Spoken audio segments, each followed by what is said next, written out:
Shohimardon Ohangrabodek odamlarni o'ziga chorlab turadi.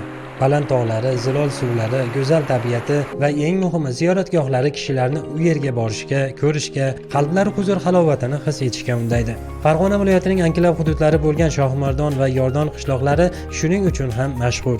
Davlatimiz rahbarining tashabbusi bilan O'zbekiston va Qirg'iziston o'rtasida yaqin qo'shnichilik aloqalarining tiklanishi tarixiy voqea bo'ldi. Chegaralarning ochilishi shohimardonliklarni behad mamnun etgani rost. Biroq ijtimoiy tarmoqlarning birida Shohimardon haqida bir yoqlama yozilgan maqola berildiki, uni o'qigan kishida go'yo bu hudud e'tibordan chetda qolgan, rivojlanish yo'qdek tuyuladi. Albatta hayot bor ekan, kamchiliklar ham bo'lishi tabiiy, ammo Shohimardonda bo'lgan kishi islohotlarning nafasini sezmasligining iloji yo'q. 2023-2024 yillar orasida bizda 11,5 milliardli ishlar qilindi. Yangi bog'cha, yangi sport zal, 7 kilometrga suv, undan keyin yo'llar asfalt bo'ldi, ko'cha chiroqlari qilinyapti, hamma yoq obodonlashtirish bo'lyapti. Qishloq markazida juda katta o'zgarishlar bo'lyapti. Taraqqiyot poliklinikasi 100% bitdi, hozir ochilish marosimida turibdi. Uni hisobidan ichki ko'chalarimiz asfaltlar bo'lgan. 4 ta juda chiroyli 3 yulduzli mehmonxonalarimiz bor. Shu mehmonxonalarimiz ishga tushgan, qish yozi ishlaydi. Hozir ham o'sha joylarda kelib mehmonlar, dam oluvchilar bor, dam olishyapti. Farg'ona tumaniga qarashli bu anklov hudud bugun yangi davrga qadam qo'ymoqda. So'nggi yillarda Shohimardonda turizmni rivojlantirish, aholi uchun munosib turmush sharoitini yaxshilashga muhim e'tibor qaratilyapti. Ayni kunlarda Shohimardon va Yordon mahalla fuqarolar yig'inlarida 7000 ga yaqin aholi istiqomat qiladi. O'tgan yilda prezidentimiz tashabbusi bilan mikrogaz qurilib ishga tushirildi. Qurilgan MGS 1 megavat tok chiqaryapti. O'tgan yil ishga tushgan. Hozir yana yangi gaz qurish ishlari ketyapti. 9,8 kilometr ichki yo'llar asfaltlashtirildi. 3,8 kilometr piyodalar yo'lakchasi barpo qilindi. Mana qishlog'imizga 4000 o'rinli amfiteatr qurilish mana bitta hisobda. Shu ham shu qishlog'imizga kelayotgan mehmonlarimizga. Yana shu Oqiya postidan o'tgan yili viloyat hokimimiz tashabbuslari bilan yoritish chiroqlari, qishlog'imiz markazlariga latoglar qo'yildi. Elektr tarmoqlari yangilandi. Ko'prik tumanidan shu Shohimardon qishlog'iga sog'lig'im chataqligi uchun asma bo'yicha kelib turaman. Oldin qiynalardik. Hozir prezidentimizga rahmat, mana yo'llarni ochib qo'yishdi. Bemalol o'tib kelyapmiz, qiyinchiliklar yo'q. Yotoqlarimiz ham yaxshi. Mana ancha o'zgarishlar bo'lib ketdi. To'g'risi ancha yil bo'ldi kelganimizga. Endi hozir yana sharoit yaxshi bo'ldi, turizmni yaxshi qildi mana. Havosi toza, odamlar mehmondo'st, sharoitlari yaxshi. Viloyat hokimligi tashabbusi bilan qishloq markazining zamonaviy qiyofasini yaratish, xizmat ko'rsatish va servis obyektlarini qurishga kirishilgan. 4000 o'rinli amfiteatr bunyod etilyapti. Muzey hamda Hazrat Ali ziyoratgohi ta'mirlanmoqda. 6 ta yangi mehmonxona qurildi. Uy mehmonxonalari qad rostlamoqda. Bunday bunyodkorlik ishlarini ko'plab keltirish mumkin.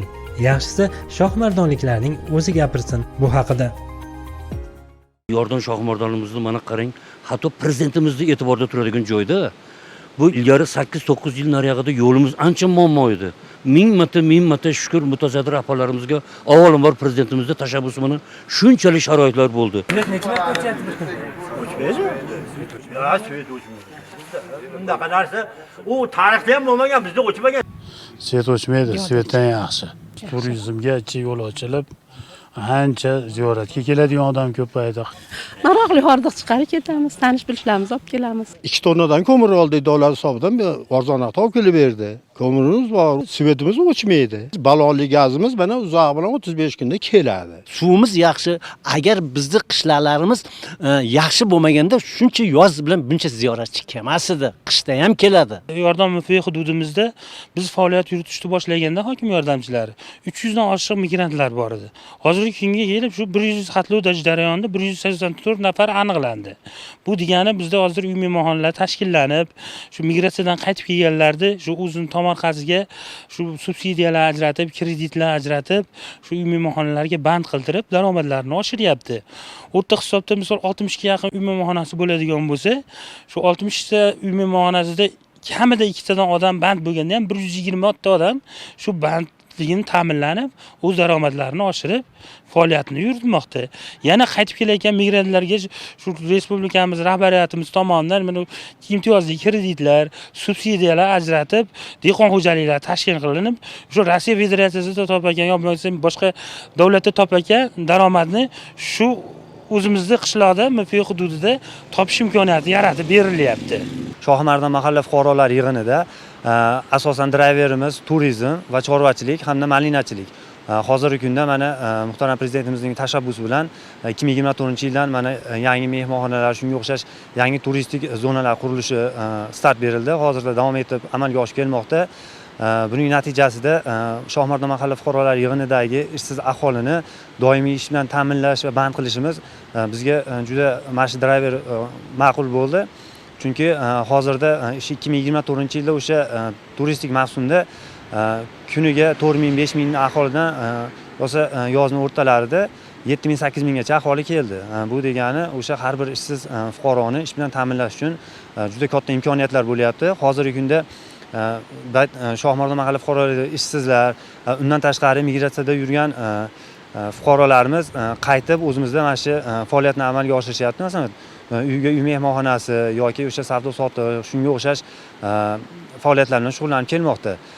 Mana hozirda migratsiyada 150 ta aholimiz bor. O'tgan yilga nisbatan juda kam. Chunki o'tgan yil 250-280 ta aholimiz bor edi. Hozir o'shalar qaytib kelib, hozir faoliyatlarni amalga oshirishmoqda. Shohimardon mahalla fuqarolar yig'iniga 2024-yilda 500 mingga yaqin turist tashrif buyurdi.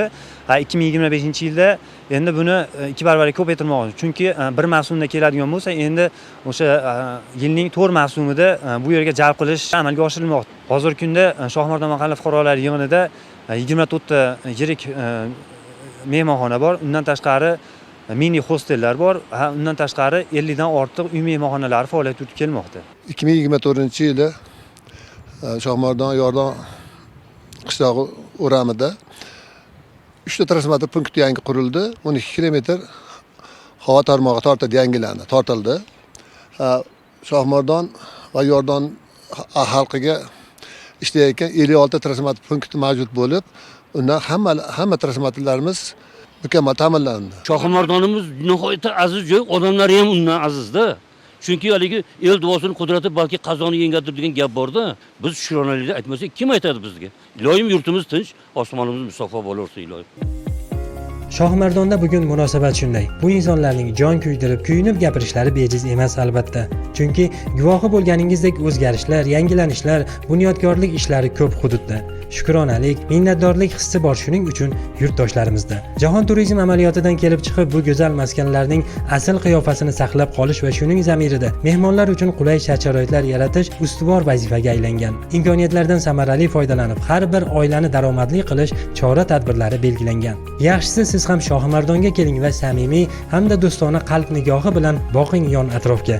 Kecha qanday edi, bugun qay holatda? Ertaga qanchalik obod bo'lishi mumkin bu manzillar? Bunyodkorlik yo'lida qo'yilgan qadamlarga o'zingiz guvoh bo'ling.